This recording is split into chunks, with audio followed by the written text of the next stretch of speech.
Hey guys, Angie Atkinson here, and today at queenbeing.com, we are going to discuss dissociation and how you can be affected by it during gaslighting, during narcissistic abuse, and how you can begin to recover from it. All right, this might be a long one, but it's going to be worth your time to watch it. All right, let's get started. All right, so one of the most commonly reported side effects of being abused in a narcissist, by a narcissist in a relationship of any kind is CPTSD or complex traumatic stress disorder. And one of the most common ways this can manifest in victims and survivors of narcissistic abuse and gaslighting manipulation is the form of dissociation. Okay, dissociation on a metaphorical level looks a lot like being a passenger in a car rather than the driver. Okay, so it's like you're seeing all of the turns and twists on the journey, but you're not actually driving the car. You're just kind of along for the ride, right? So, like the ride's happening to you rather than you actually choosing the destination or even to be in the car. Okay, so what is dissociation exactly? Well, in the most basic sense, dissociation is a disconnection from your physical surroundings. Okay. So it's kind of like when you feel like you're watching the world from somewhere deep inside your head, and, or maybe like you're above it, or you're below it, or disconnected from it somehow.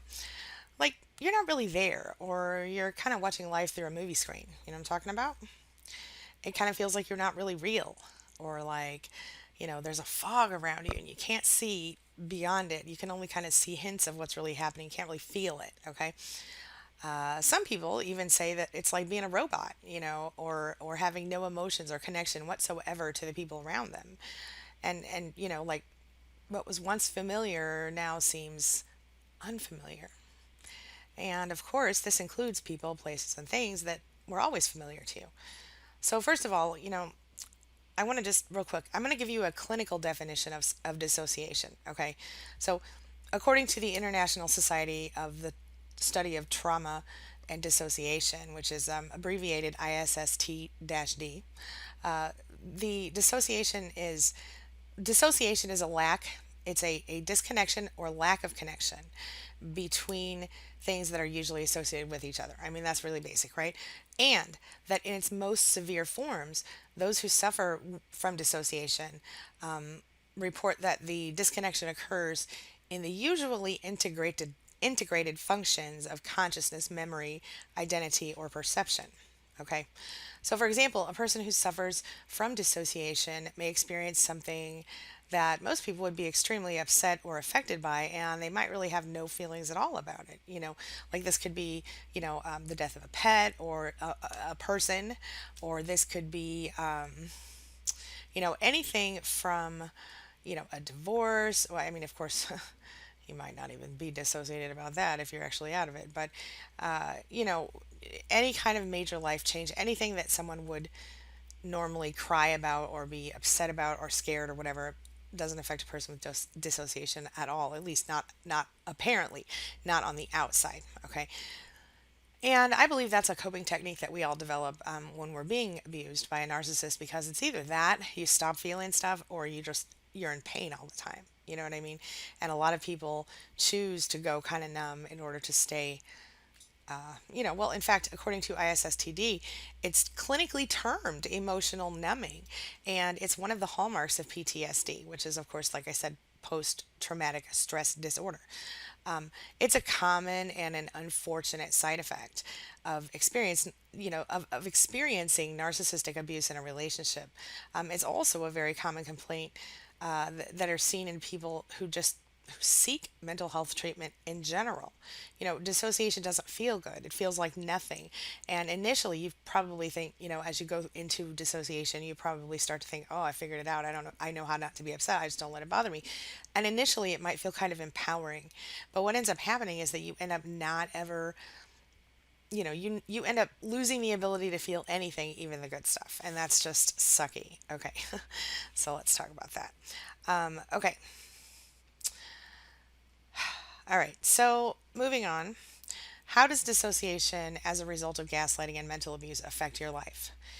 What symptoms are involved? Let's talk about that. Obviously, while it might initially seem harmless, your ability to tune out the world, and though some people might find your spaciness rather adorable, the truth is that there are plenty of less than desirable consequences that do come along with dissociation. Okay, so one of the things, let's go over the 5 common symptoms of dissociation that will significantly affect your life. And and we're going to also hit one that's less common but potentially more devastating as we get here. Okay, let's get through that. So, first of all, depersonalization, symptom number 1. This is the sense of being outside of or disconnected from your body. So it kind of feels like you're not really in there. You might feel like you don't recognize yourself in the mirror sometimes when it's in its most severe forms, and you really do feel detached from yourself. Okay, you know, like I said before, it's like you. Okay, let's get to the next symptom. So derealization. Okay, when the world feels fake or contrived. People who are affected by derealization, a lot of times they describe this symptom like fog. Okay, and this is why we titled this video Fog in a way. Anyway, or like they might see the world from far away or kind of through a veil. Some say it's like watching a movie rather than actually participating in life. I can kind of relate. I have personally experienced dissociation on some pretty serious levels, and it's a very tough place to be. And sometimes you almost want to stay there because it's easier than feeling stuff. But what ends up happening is life kind of loses its meaning for you if you can't ever be super happy or super sad. Not that you should want to be sad, but you should certainly want to be super happy. Anyway, moving on. Dissociative amnesia. Okay, this is a particular type of amnesia that is specific to people with dissociation, and it blocks out personal details about, like incidents of abuse and manipulation, blocks of time, from minutes to years. Though is the thing, you can lose years of your life to this, and more. And a lot of times people say they just forget what they're talking about, but it's not just your standard forgetfulness. It's a significant issue that can even become embarrassing sometimes, as you go through it. Another one, identity confusion. Okay. Yeah. It's a condition in which, where you experience seriously conflicted feelings within yourself. For example, you might find that you're doing things that aren't like you as go through this type of abuse, or even after you get out of the type of abuse because of, the hold that you had on, that was had on you before, the thumb you were under, so to speak. You know, like you might find yourself recklessly driving when you would never do that, or doing drugs. And while part of you might kind of find this behavior thrilling, the other part of you might be disgusted by it, especially if it's something that you've been manipulated into by a narcissist. Another one, identity alteration, a shocking condition. I mean, this one's crazy, and this is where, where parts of you are very defined and separate from other parts. So, well, you guys, it's that condition that used to be called multiple personality disorder. And it's far more uncommon than television would have you believe, but it does occasionally manifest in victims of narcissistic abuse and emotional abuse. Something to think about. So, what does dissociation have to do with being emotionally and mentally abused by a narcissist? Let's talk about it.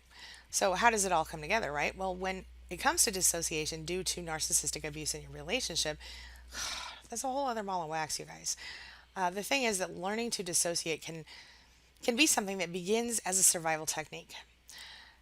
For someone who has experienced the soul crushing abuse of a narcissist. Because the ability to, like I kind of said before, the ability to dissociate actually can kind of save you. Okay, it's really a coping mechanism. We sometimes call it gray rock, but if you gray rock too hard, you can go into dissociation. Now, gray rock, I'm going to just really quickly define it for you, but you should go check out my video on that if you're interested. Anyway, gray rock is. It's a technique that you can use to stop a narcissist from gaslighting you, or at least to slow it down. And what you do is you essentially just don't react to anything that they say or do that is intended to upset or frustrate you. Okay, it works. But if you use it too often and you focus, you stay in that frame of mind too often, you can literally lose the ability to feel, and that's when you become dissociated. So, what happens is that you sort of begin to feel so overcome by fear, anger, or any other emotion that doesn't make sense to you, that cognitive dissonance thing, And you probably find yourself doing things that you probably wouldn't do on your own, right? And that's, we kind of talked about that a little bit, but you know, you might cut off your best friend, or you might stop calling your mother or your Aunt Sally, even though you talk to both of them every day of your life until now. You do things like this and potentially more damaging things because you are attempting to keep your narcissist happy. And you're trying to avoid an episode of narcissistic rage, narcissistic injury, gaslighting, or any other number of ways a narcissist likes to manipulate his victims or her victims.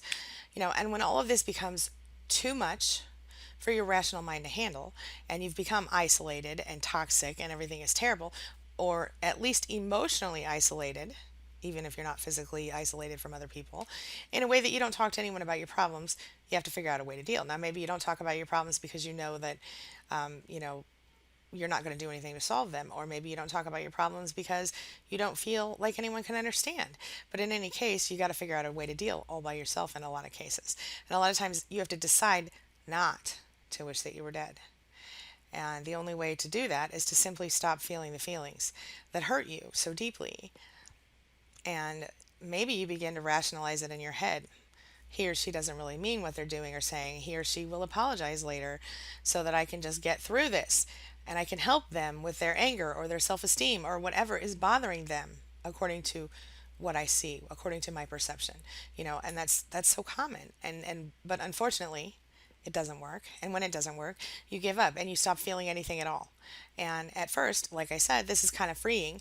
And eventually, it sucks not only the pain from your life, but also the joy.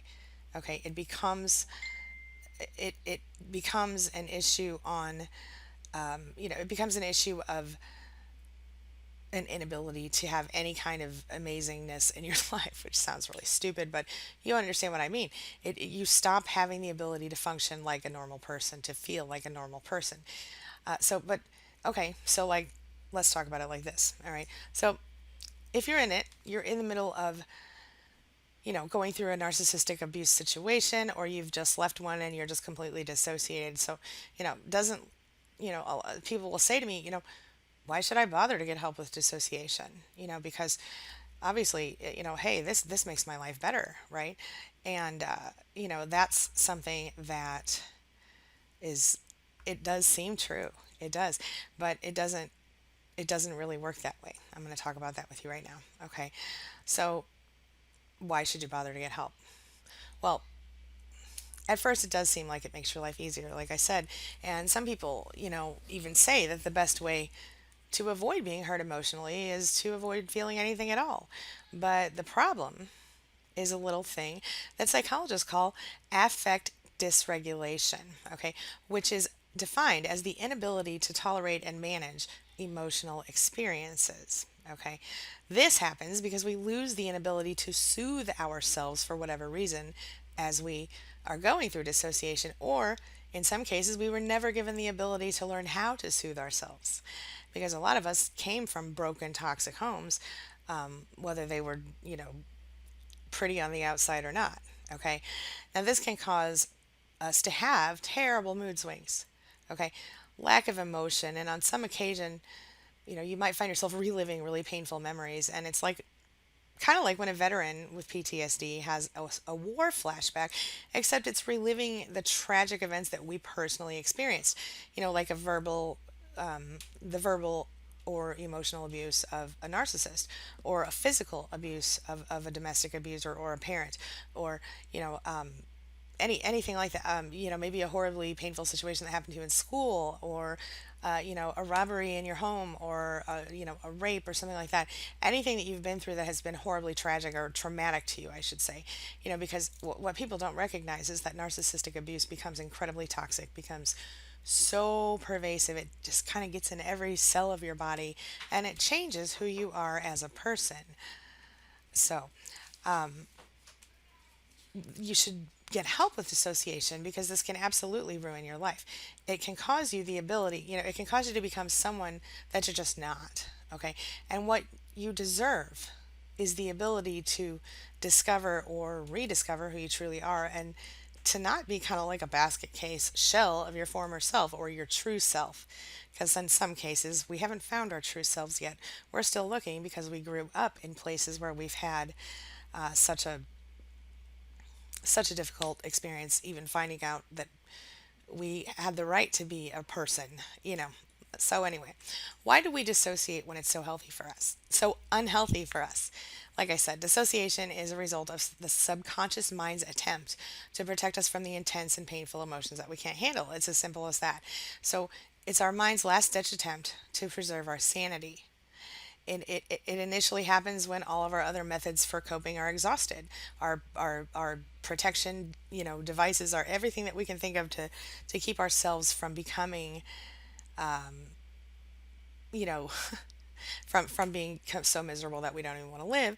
We've tried all these things. Initially, when those other methods of protection are exhausted, we sort of artificially adapt our personalities, in order to manage fear, anger, and other intense emotions. Okay. And in this way, we control them and we kind of temporarily save ourselves.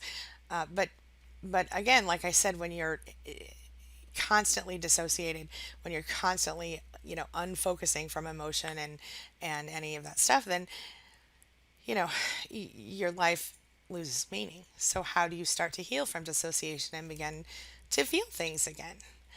Well, if you're self treating, it's going to be really hard. I'm just going to be really honest with you. But most psychologists, they're going to tell you to get some help. They are. I'm a certified life coach, but I'm not a mental or physical health professional. So while I have experienced and overcome narcissistic abuse myself, you know, I always suggest that if you feel like you have other issues outside of being, trying to recover from narcissistic abuse, that you consider consulting with a healthcare professional as well. Okay. The process of healing from dissociation is going to begin first with understanding and awareness. Okay. So once you understand the problem and can identify it in yourself, you can begin to develop those coping techniques and habits that can help you learn to live again and take back your life. Okay. So the next thing you're going to have to do then is to start working on your own confidence. Okay. And in your ability to make this change, you have to be confident in yourself and you have to be ready to, you have to believe that you're capable of making that change. Okay. You can't just expect, okay, I'm going to change and then do nothing and not believe in yourself, because you might as well just not even say you're going to do it if that's the case. Okay. So, you know, when you can focus on learning to become aware and to tolerate and handle your feelings, then this can lead to your growing as a person and learning to, oh my god, so many new things, you guys, so many things.